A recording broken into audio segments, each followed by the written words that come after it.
Policing is evolving in ways that were once reserved for science fiction, not only through body cameras and digital databases, but through aerial systems that can be deployed within minutes.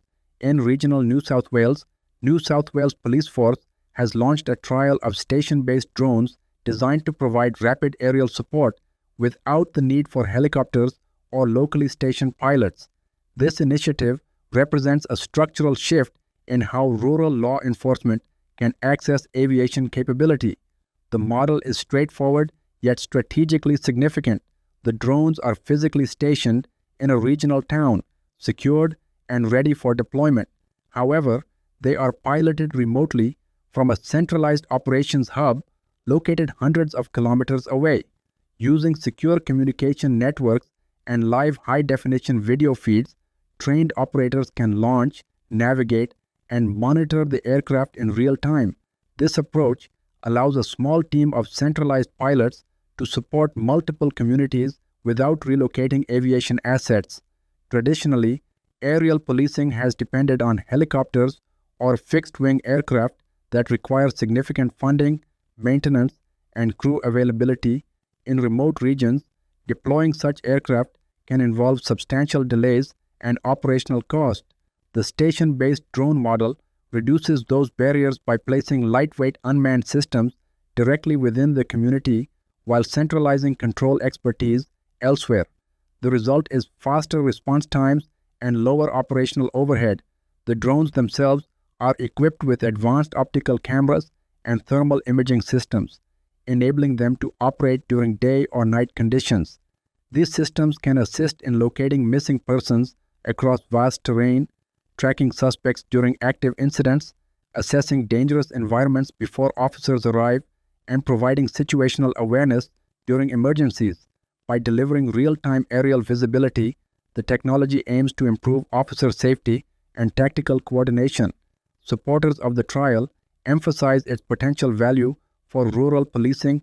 Regional communities often face long travel distances, limited aviation infrastructure, and constrained budgets. A remotely piloted drone stationed locally can provide immediate aerial support without waiting for aircraft from distant bases. This capability may prove particularly useful during search and rescue operations, natural disasters, or rapidly unfolding public safety incidents. At the same time, the deployment of remotely operated aerial surveillance raises legitimate governance considerations. While authorities have stated that the drones are not intended for continuous mass surveillance, civil liberty advocates highlight the need for clear operational guidelines, transparent reporting, and strict data retention policies. As aerial capability becomes easier and more affordable to deploy, oversight mechanisms must evolve alongside the technology.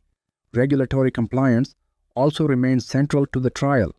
Aviation authorities continue to oversee airspace safety standards, ensuring that remotely piloted systems meet national flight regulations. Police leadership is responsible for defining when and how the drones may be activated and under what operational circumstances footage is stored or reviewed. The trial phase is intended not only to test performance, but also to evaluate procedural integrity. If the program proves operationally effective and publicly accountable, the station-based remote model could reshape rural law enforcement infrastructure. It offers a framework in which aviation support becomes distributed, scalable, and more financially sustainable. Instead of concentrating aerial assets in metropolitan centers, this approach decentralizes availability while centralizing expertise.